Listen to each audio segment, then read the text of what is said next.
Hirap ka rin ba mag-move on?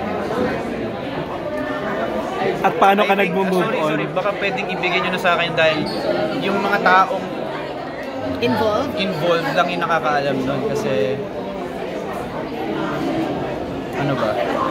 Kasi ako yung tipo ng tao malaki pasensya ko eh. Pag dumating na ako sa point na ano, so yun na. Pero Jerome, malaki ng project na to. Oo nga. Para sa akin kasi, turo sa akin, lahat ng project isipin mo last mo na yun at malaki. So I respect all the people behind this, lalo na sa author. Grabe, ang ganda ng... Hindi ako nagbabasa ng libro, promise. First book na nabasa ko.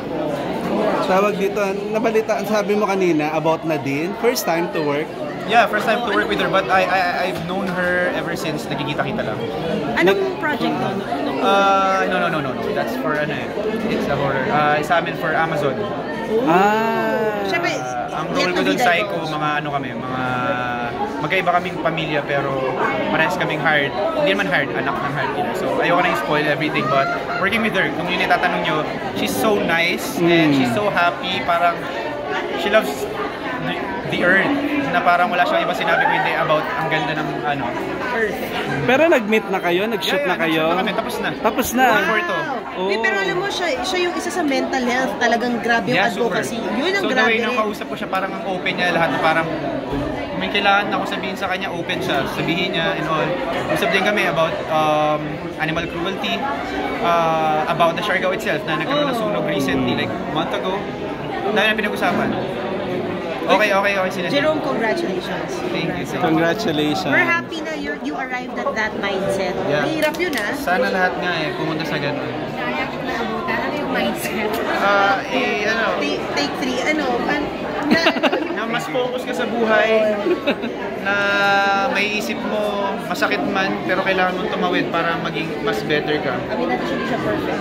Yeah, no one's perfect. And tanggapin mo na lang. Nasa proseso ko ng ganyan ngayon. Actually, hindi na ako nasa proseso eh. Tanggap ko na.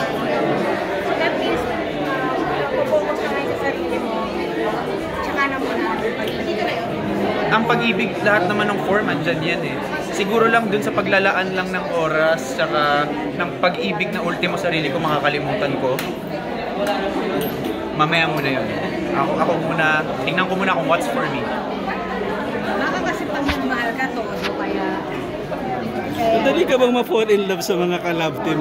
Sa mga ka-leading lady mo? Well, yung mga... Madali ka ma-fall, oo. I mean... Well, lahat naman ng mga naging naging part ng life ko, pansin nyo naman, hindi naman naka-love team. But yung mga nakilala, nakasama, na-introduce. So, ayun. Kasi katulad niyan, si Ren, niloloko-loko na naman sa'yo, single. Tapos ito, ngayon, single din. Mabait, masaya. Ini-enjoy ko kung paano ko sila makilala, ano sila bilang sa buhay ko, part ko. Yeah, siguro sa dating state na mind ko, uy, pwede, okay, ganyan. Parang kalog kami together, may chemistry and all. Pero once na umpisahan ko yan, baka ito na naman ako. Was there a part of your life na ginustong maging pilot? Nung bata ka? Pinangarap mo ba yan? Nung may tito, is a pilot. So iba kasing tindig niya, ang linis niya, tapos ang... Bagay sa'yo eh. Oo nga. Talaga ba? Mukha kang pilot talaga eh. Kaya naisip ko, bagay sa'yo. dream mo ba yan? Well, lagi, siyempre sa entertainment industry dito sa amin, laging lumilipad, nakikita ko rin kung paano sila. At some point, yeah, I have a huge respect sa lahat ng mga piloto kasi sa kanila nakasalalay yung ilang buhay. Tao eh. Diba? And lahat ng pinag-aralan nila, doon nila i-apply sa uupo lang at gagano. I mean, hindi naman lang, pero sa dami ng inano nila. So, ako, gusto ko, pwede. Pero yung tito ko, nung nakita ko, sabi ko, ay, ang pogi, ang ganda. Ganda ng tindig. Paano kaya kung ako? Hindi ko in-expect. So, humingi ka ng advice sa kanya? Hindi, nasa ano na siya, nasa Scotland yata, or ano. Tapos, yung tatay ko sa Big Girl From My Heart, si Papa Chen, Richard Yap. Oo nga, oo. Nari ng ano eh. So, ang cute It's lang your turn naman, di ba? Hahawa ka ba ng aeroplano dito? Sorry? Hahawa ka ng aeroplano? Hahawa pa ako nila. So, bahala na kami doon kung paano namin gagawin. Sabi mo, intimidated ka kay Krisha? Parang nasasabi mo? nung chemistry test. Kasi parang all out agad siya na parang walang wall na parang uy. Wow. Nagulat ka? Oo, parang bigay na bigay ka agad sa. I mean, character-wise, the lines, parang relax na relax siya. Na parang ako kinakabahan ako ano kayo magiging sa ano. Wow. At nag-request daw siya ng sensuality workshop niyong dalawa. Kaya nagtataka ko yun. Kanina ko nakita niyo lang doon sa Reaction mo. Course ka ng sensuality o baka na-misinterpret mo lang dahil sinabi niya. Workshop siguro, pero sensuality, hindi ko alam kasi parang... Pero okay sa'yo?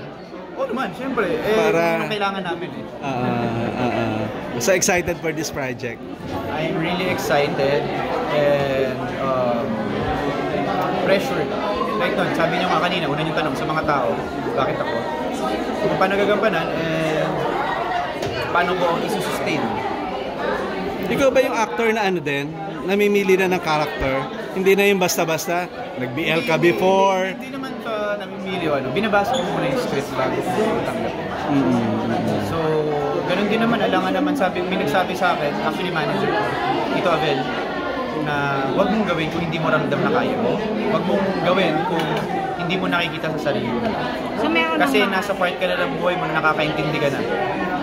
Pag ramdam mo, kaya mo, gawin mo. May mga natanggihan na rin. Wala. Hindi alam kung ito. Well, baka kasi ma-misinterpret na naman or hindi naman ibig sabihin ng tumatanggi kasi hindi wala ng trabaho, hindi ka grateful or whatsoever. But alam mo yun, alam naman tanggapin ko yung role na binibigay sa akin. Ako as Incredible Hulk, ako as Thor.